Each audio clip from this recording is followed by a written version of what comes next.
Hello friends, welcome to Paru selection classes. Friends, कैसे हैं आप लोग? आई हो बहुत अच्छे होंगे और आपकी तैयारी भी अच्छी चल रही होगी। फ्रेंड्स, आज हम परीक्षा फलता सीरीज में करेंगे very very most important PYQ series. Friends, पूर्व में आए हुए प्रश्नों को करने से आगामी परीक्षा क्रैक करने में बहुत हेल्प मिलती है। साथ ही साथ हमें परीक्षा का पैटर्न पता चलता है, दूसरा रिवीजन होता है और तीसरा उसकी डिटेल से फैक्चुअल नॉलेज स्ट्रॉन्ग होती है। तो फ्रेंड, स्टार्ट करेंगे आज की क्लास एक मोटिवेशनल कोट के साथ। जो अपने कदमों की काबिलियत पर विश्वास रखते हैं वो ही अक्सर मंजिल तक पहुंचते हैं। इसलिए फ्रेंड्स, आप हमेशा अपने आप पर विश्वास रखें और विश्वास के साथ अपनी तैयारी करें। आपका आत्मविश्वास के साथ किया गया प्रयास ही आपको सफल बनाएगा। तो फ्रेंड्स, क्लास को लाइक कर दीजिए, शेयर कर दीजिए। जिन्होंने अभी तक चैनल को सब्सक्राइब नहीं किया वो सब्सक्राइब कर ले।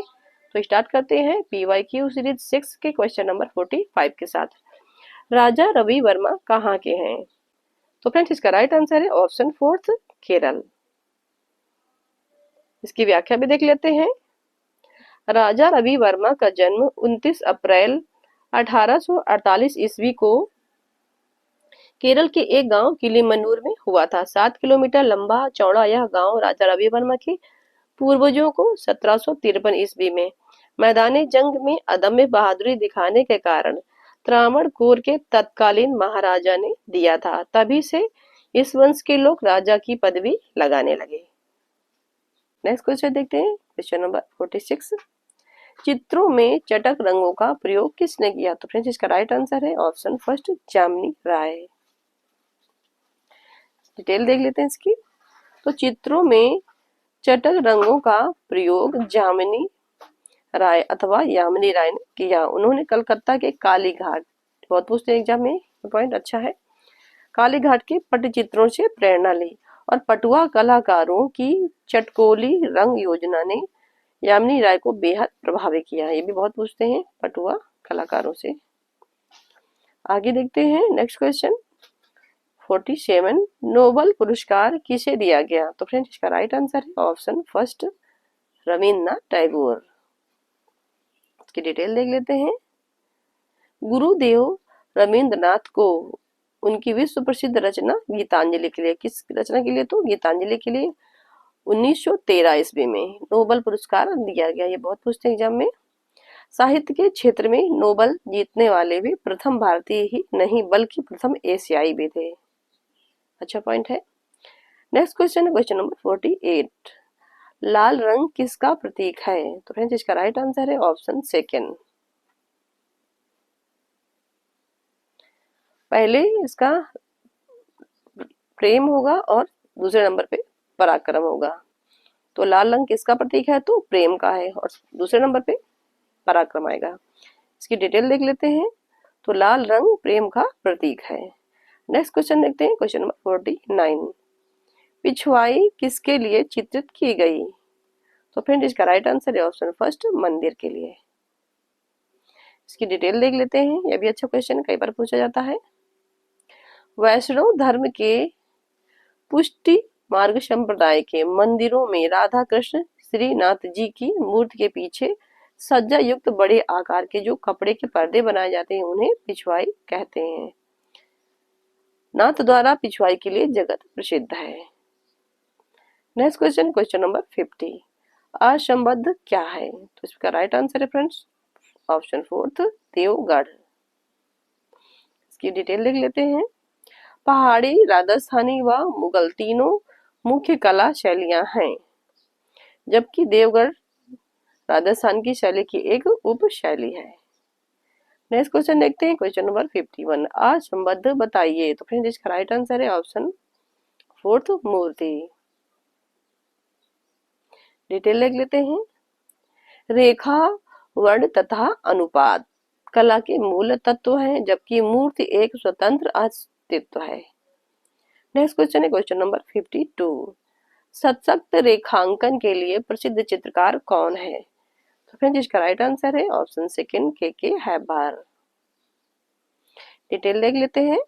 सशक्त रेखांकन के लिए प्रसिद्ध चित्रकार के हैबार। 1912 में इनका जन्म हुआ और 1996 में इनका निधन हुआ। हैबार की कला के आरंभिक दौर में जो पता चलता है कि वह बचपन से ही स्मृति के आधार पर रेखाओं के जरिए देखे हुए को हूबहू चित्रित कर दिया करते थे। जब वह किसी वस्तु अथवा दृश्य का चित्र बनाते तो पहले पेंसिल, पेन अथवा चारकोल से उसकी रूपरेखा बनाते, फिर उसमें रंग भरते। ऐसा करते हुए रेखाओं में वह धीरे धीरे कुछ इस तरह से स्वयं अपना एक रेखा चित्र मुहावरा ही बना दिया। सहज सरल रेखाओं से निर्मित द्रौपदी का चीरहरण, अच्छा है चित्र। बांसुरी की तान से निकले शुरू में बेसुध होती स्त्री, अर्जुन का रथ हाँकते श्री कृष्ण, शंखनाद करता व्यक्ति, धरती का भगवान किसान, कृष्ण का विराट रूप, डमरू लिए हुए नृत्य करती स्त्री इत्यादि चित्र हैबार की रेखा कला का चरम रूप दर्शाते हैं। वर्ष 1964 में मुल्कराज आनंद द्वारा संकलित हैबार के रेखा चित्रों का एक album the singing line drawing by हैबार शीर्षक से प्रकाशित हुआ। नेक्स्ट क्वेश्चन देखते हैं 53। एन.एस. बेंद्रे का शिष्य कौन नहीं था? तो फ्रेंड्स इसका राइट आंसर है ऑप्शन फर्स्ट के.एस. कुलकर्णी। ये भी काफी पूछा जाता है, इसकी डिटेल देख लेते हैं। तो के.एस. कुलकर्णी एन.एस. बेंद्रे के समकालीन थे, जबकि शांति दवे, जी.आर. संतोष, गुलाम शेख ये तीनों एन.एस. बेंद्रे के शिष्य थे। नेक्स्ट क्वेश्चन देखते हैं, क्वेश्चन नंबर 54। निम्नलिखित समकालीन कलाकारों में से बंगाल शैली का प्रभाव किस पर सर्वाधिक है? तो फ्रेंड्स इसका राइट आंसर देख लेते हैं ऑप्शन फोर्थ असित कुमार हलदार। इसकी डिटेल देख लेते हैं। दिए गए विकल्पों में बंगाल शैली का प्रभाव असित कुमार हलदार पर सर्वाधिक है। नंदलाल बोस के उपरांत अवनींद्रनाथ टैगोर के अन्यतम शिष्यों में असित कुमार हलदार का नाम सर्व प्रमुख है। बंगाल शैली को विकसित करने में उनकी भूमिका बहुत बड़ी प्रभावी रही है। हलदार कलाकार के साथ साथ कवि व गीतकार भी थे। नेक्स्ट क्वेश्चन देखते हैं, क्वेश्चन नंबर 55। रवींद्रनाथ टैगोर की पहचान किस रूप में नहीं है? तो फ्रेंड्स इसका राइट आंसर है ऑप्शन थर्ड मूर्तिकार। इसकी डिटेल ले लेते हैं। तो रवींद्रनाथ टैगोर की पहचान कवि, कहानीकार व चित्रकार के रूप में है, ना कि मूर्तिकार के रूप में। कवि गुरु ने सर्वथा पहली बार पारंपरिक रूढ़ियों से मुक्ति लेकर नई दृष्टि से कला सर्जना संभव की, इसलिए उन्हें भारत का पहला आधुनिक चित्रकार कहा जाता है। नेक्स्ट क्वेश्चन देखते हैं 56। कौन सा चित्रकार लोक चित्रों से प्रभावित था? तो इसका आंसर देख लेते हैं ऑप्शन सेकंड जामिनी राय। इसकी डिटेल देख लेते हैं।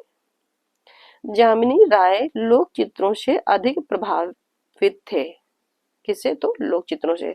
अलंकारिकता, विशुद्ध रंगों के प्रयोग, रेखाओं की सुदृढ़ता तथा लयात्मकता के साथ साथ लोक जीवन की वैविध्य ने उनकी कला को जन जन तक पहुंचा दिया और एक समय वे भारत के पिकासो कहे जाने लगे।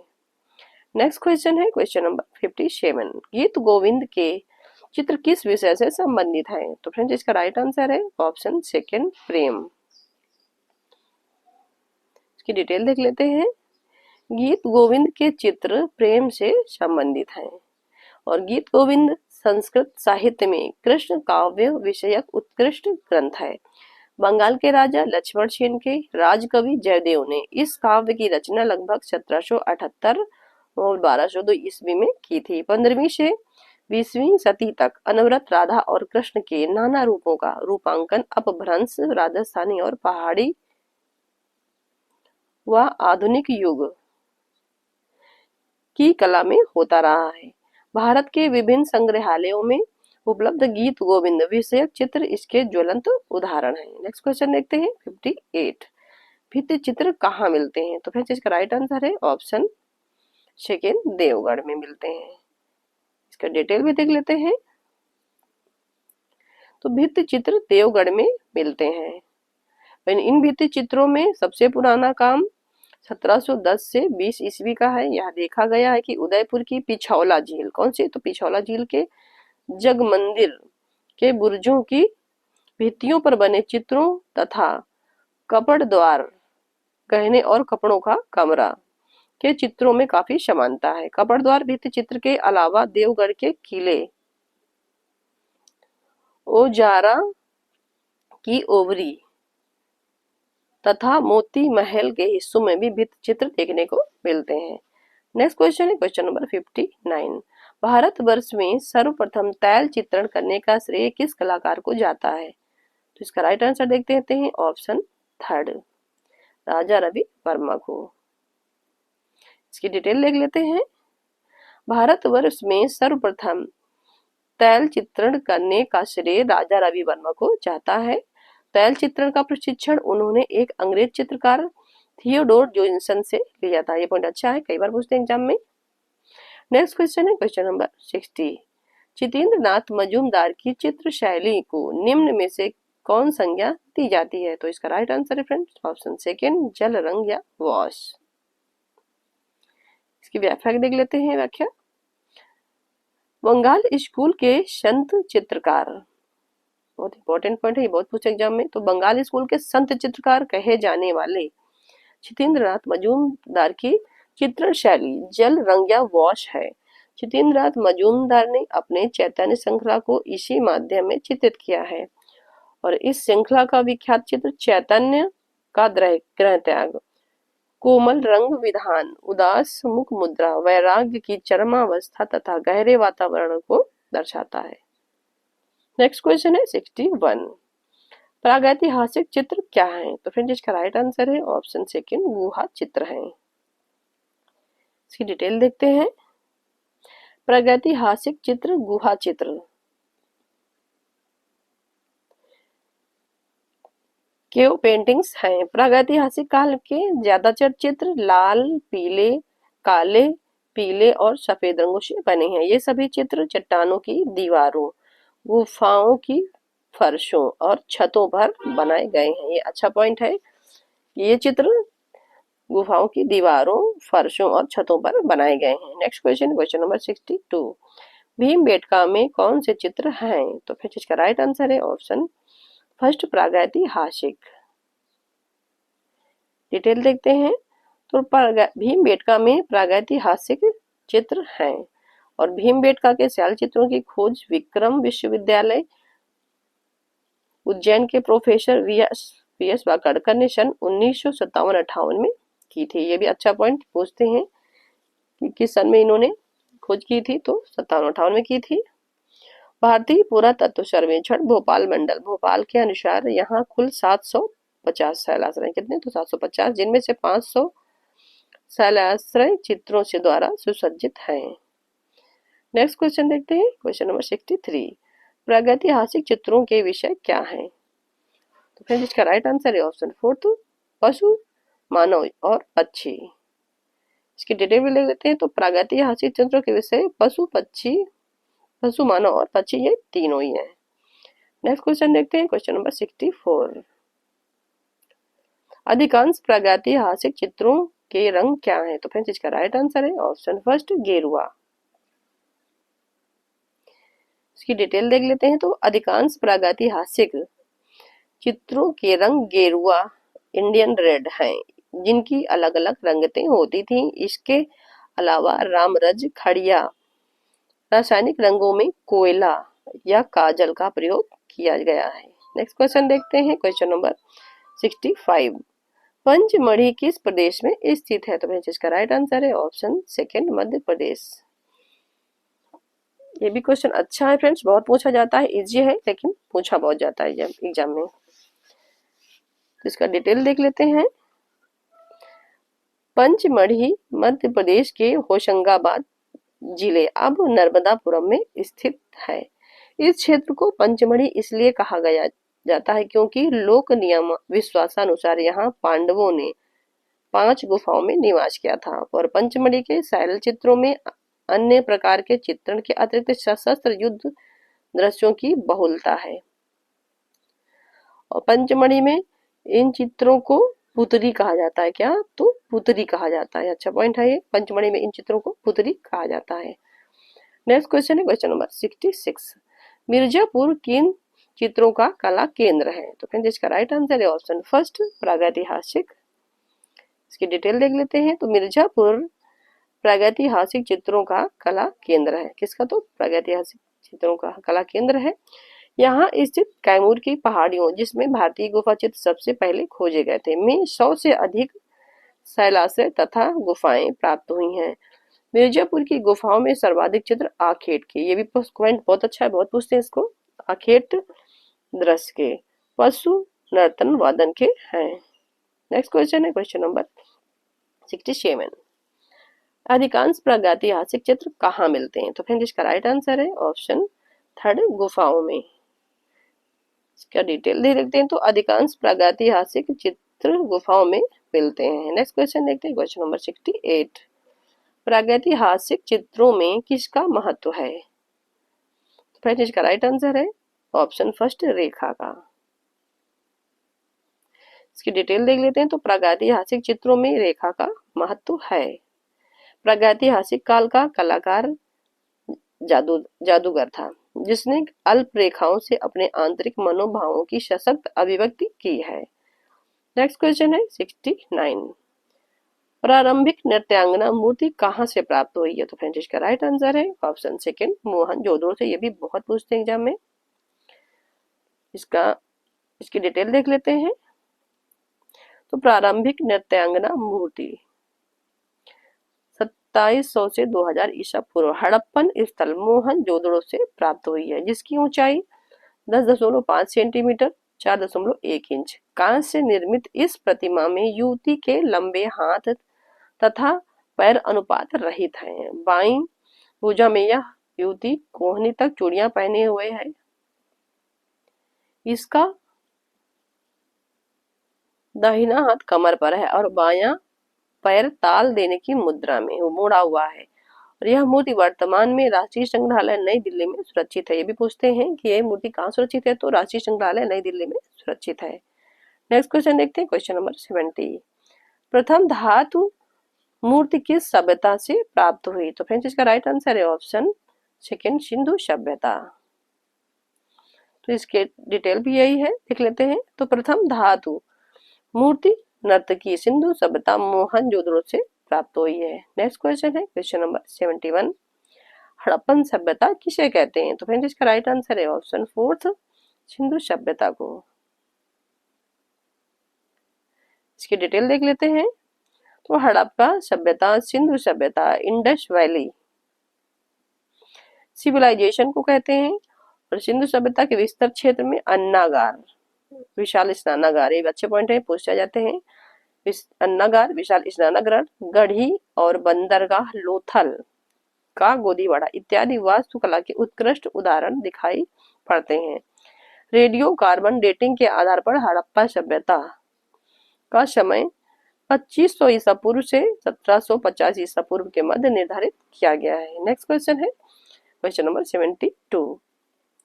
नगरीय सभ्यता का प्रथम उदाहरण कहाँ से मिलता है? तो फ्रेंड्स इसका राइट आंसर है ऑप्शन फर्स्ट मोहनजोदड़ो हड़प्पा से। ये भी अच्छा क्वेश्चन है, बहुत पूछते हैं। इसकी डिटेल देख लेते हैं।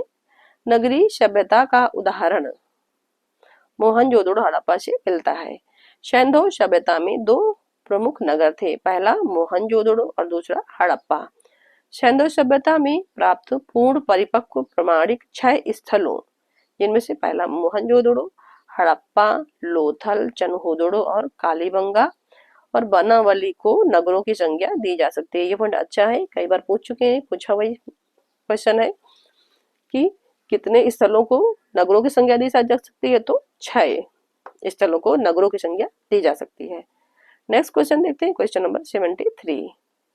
हड़प्पा मोहनजोदड़ो किस सभ्यता से संबंधित हैं? तो फ्रेंड्स इसका राइट आंसर है ऑप्शन फोर्थ सिंधु। इसकी डिटेल देख लेते हैं। तो हड़प्पा मोहनजोदड़ो सिंधु सभ्यता इंडस वैली सिविलाइजेशन से संबंधित है और सिंधु घाटी की सभ्यता के अवशेषों में पत्थर, धातु, मृद मूर्तियां प्राप्त हुई हैं। नेक्स्ट क्वेश्चन देखते हैं क्वेश्चन नंबर 74। सिंधु सभ्यता का प्रसिद्ध स्नानागार कहाँ से मिला है? तो फ्रेंड्स इसका राइट आंसर है ऑप्शन फोर्थ मोहनजोदड़ो। ये भी हमने पॉइंट पढ़ा है डिटेल में। तो इसकी डिटेल भी देख लेते हैं। सैंधो सभ्यता का प्रसिद्ध स्नानागार, ग्रेट बाथ मोहनजोदड़ो से मिला है। इसका क्षेत्रफल 11.88 मीटर लंबा, 7.01 मीटर चौड़ा और 2.43 मीटर गहरा है। नेक्स्ट क्वेश्चन देखते हैं, क्वेश्चन नंबर 75। प्रथम कांस्य प्रतिमा किसकी है? तो फ्रेंड्स इसका राइट आंसर है ऑप्शन फर्स्ट, नृत्यांगना की है। इसकी डिटेल लिख लेते हैं। प्रथम कांस्य प्रतिमा एक नृत्यांगना डांसिंग गर्ल की है। मोहनजोदड़ो के HR क्षेत्र से प्राप्त यह प्रतिमा 10.5 सेंटीमीटर ऊंची और वर्तमान में यह राष्ट्रीय संग्रहालय नई दिल्ली में सुरक्षित है। ये कहाँ सुरक्षित? अच्छा पॉइंट है, तो राष्ट्रीय संग्रहालय नई दिल्ली में सुरक्षित है। नेक्स्ट क्वेश्चन देखते हैं 76। और पद्म पाणी अवलोकितेश्वर का प्रथम अंकन कहाँ मिलता है? तो फ्रेंड्स इसका राइट आंसर है ऑप्शन फर्स्ट, भित्ति चित्र। इसकी डिटेल देख लेते हैं। तो पद्म पाणी अवलोकितेश्वर का प्रथम अंकन भित्ति चित्र के रूप में मिलता है और यह विख्यात चित्र अजंता की गुफा संख्या 1 में, अच्छा पॉइंट है, ये बहुत पूछा जाता है। कौन सी गुफा संख्या में? तो गुफा संख्या 1 में प्राप्त होता है। असीम दया तथा करुणा के भाव इस चित्र को विश्व प्रसिद्ध बना दिया है। पद्म पाणी बुद्ध के जीवन में भगवान बुद्ध की आकृति 5 फीट 9.5 इंच, 2 फीट 5.5 इंच के विस्तार में पर्याप्त बड़ी बनाई गई है। नेक्स्ट क्वेश्चन है क्वेश्चन नंबर 77। अजंता के चित्रों का प्रमुख स्थान क्या है? तो फ्रेंड्स इसका राइट आंसर है ऑप्शन थर्ड, महाराष्ट्र। ये भी अच्छा क्वेश्चन है, इसकी डिटेल लिख लेते हैं। अजंता चित्रों का प्रमुख स्थान महाराष्ट्र है। ये गुफाएं महाराष्ट्र के औरंगाबाद जिले में स्थित है। औरंगाबाद का नया नाम क्या है फ्रेंड्स? तो संभाजी नगर है।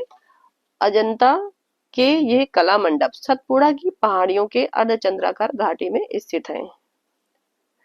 नेक्स्ट क्वेश्चन है 78। अजंता चित्रों का प्रमुख विषय क्या है? तो फ्रेंड्स इसका राइट आंसर है ऑप्शन सेकंड, बौद्ध। इसकी डिटेल देख लेते हैं। तो अजंता चित्रों का प्रमुख विषय बौद्ध धर्म रहा है। इन चित्रों में बुद्ध के विभिन्न रूप, विभिन्न प्रतीक सम्मिलित हैं। नेक्स्ट क्वेश्चन है 79। अजंता के समकालीन चित्र कहाँ मिलते हैं? तो फ्रेंड्स इसका राइट आंसर देख लेते हैं ऑप्शन फोर्थ, बाग में मिलते हैं। इसकी डिटेल देख लेते हैं, ये भी अच्छा क्वेश्चन है। अजंता के समकालीन चित्र बाग की गुफाओं में मिलते हैं। बाग की गुफाएं अजंता गुफा संख्या 1, 2 के समकालीन है। इन गुफाओं की चित्रकारी का समय 4वीं 5वीं शती या गुप्तकालीन माना जाता है। पुरातत्व विभाग ने इनका निर्माण काल 5वीं 7वीं शती माना है। नेक्स्ट क्वेश्चन है क्वेश्चन नंबर 80। विश्व प्रसिद्ध पद्म पाणी अवलोकितेश्वर का चित्र अजंता की किस गुफा में है? तो फ्रेंड्स इसका राइट आंसर है ऑप्शन फर्स्ट, गुफा संख्या 1। इसकी डिटेल देख लेते हैं। विश्व प्रसिद्ध पद्म पाणी अवलोकितेश्वर का चित्र अजंता की गुफा संख्या 1 में है और इस चित्र में बुद्ध को दाएं हाथ में नील कमल लिए हुए दिखाया गया है। वे त्रिभंग मुद्रा में, ये अच्छा पॉइंट है, बहुत पूछते हैं। तो ये त्रिभंग मुद्रा में है और हाथ में क्या है? तो नील कमल लिए हुए हैं। नेक्स्ट क्वेश्चन देखते हैं 81। अजंता की किस गुफा में मरणासन राजकुमारी का चित्र है? तो फिर इसका राइट आंसर देख लेते हैं ऑप्शन फर्स्ट, गुफा संख्या 16। इसकी डिटेल देख लेते हैं। मरणासन राजकुमारी, डाइंग प्रिंसेस, अजंता की गुफा संख्या 16 का सबसे उत्कृष्ट चित्र है। इस चित्र में एक राजकुमारी सिर लटकाए, अधखुले नेत्रों और शिथिल अंगों सहित एक ऊंचे आसन पर लेटी है। एक दासी उसे सहारा दे रही है। पीछे खड़ी एक अन्य दासी अपनी छाती पर हाथ रखे है, एक महिला की ओर देख रही है। फिर एक परिचारिका इस महिला की नाड़ी देख रही है। उसके चेहरे पर मृत्यु के आतंक की एक विषादमय छाया है। असल में यह राजकुमारी कोई और नहीं बल्कि बुद्ध के भाई नंद की पत्नी सुंदरी है। जिसकी ऐसी दशा नंद के द्वारा भिक्षु बन जाने पर हुई है। चित्र में करुणा की मार्मिक अभिव्यक्ति है। इस चित्र के विषय में सर जे ग्रिफिथ का मत है कि फ्लोरेंस का चित्रकार इससे अच्छा रेखांकन कर सकता है और वेनिस का कलाकार इससे अच्छा रंग भर सकता है, किंतु दोनों में से कोई भी इससे अधिक भाव का प्रदर्शन नहीं कर सकता है। नेक्स्ट क्वेश्चन है 82। भिक्षुक बुद्ध का प्रसिद्ध चित्र जनता की किस गुफा में है? ये भी अच्छा क्वेश्चन है। इसका राइट आंसर है ऑप्शन थर्ड, गुफा संख्या 17 में है। इसकी डिटेल देखते हैं तो भिक्षुक बुद्ध माता और पुत्र का प्रसिद्ध चित्र अजंता की गुफा संख्या 17 में है। यहाँ बुद्ध को कल्याणकर्ता के रूप में बृहद आकार में बनाया गया है। नेक्स्ट क्वेश्चन है क्वेश्चन नंबर 83। सर्वप्रथम लघु चित्र किस पर बनाए गए? तो फ्रेंड्स इसका राइट आंसर है ऑप्शन सेकंड, ताड़पत्र पर बनाए गए। इसका डिटेल देख लेते हैं तो सर्वप्रथम लघु चित्र ताड़पत्र पाम लीफ पर बनाए गए। ताड़पत्र पर प्रथम ग्रंथ प्रज्ञा पारमिता है। नेक्स्ट क्वेश्चन है क्वेश्चन नंबर 84। जैन लघु चित्रों का विषय क्या है? तो इसका राइट आंसर देख लेते हैं ऑप्शन फर्स्ट, तीर्थंकर और उनकी जीवनी है। इसकी डिटेल देख लेते हैं। जैन लघु चित्रों का प्रमुख विषय तीर्थंकर और उनकी जीवनी है। जैन कला की सबसे प्राचीन ज्ञात प्रति 1060 ईस्वी की और घर नियुक्ति वृत्ति है। इसके अलावा इस शैली में निशीथ चूड़ी, अंग सूत्र, षष्ठी शलाका, पुरुष चरित्र, 10वीं कालिक लघु वृत्ति, नेमिनाथ चरित, कथा सरित सागर, श्रावक प्रतिकमण चूड़ी इत्यादि उल्लेखनीय है। नेक्स्ट क्वेश्चन है क्वेश्चन नंबर 85। पारस्परिक भारतीय भित्ति चित्रों में कौन से रंग प्रयोग में आते हैं? तो इसका राइट आंसर है फ्रेंड्स ऑप्शन फोर्थ, खनिज। इसकी डिटेल भी देख लेते हैं। पारंपरिक भारतीय चित्रों में खनिज रंग प्रयोग में आते हैं। तो फ्रेंड्स आज की क्लास में इतना ही, मिलते हैं नेक्स्ट क्लास में। क्लास अच्छी लगी हो तो लाइक कर दीजिए, जिन्होंने अभी तक चैनल सब्सक्राइब नहीं किया वो सब्सक्राइब कर लें, जिससे आगे आने वाली सभी क्लासेस की नोटिफिकेशन आपको मिलती रहे। Thank for watching this class. Thank you.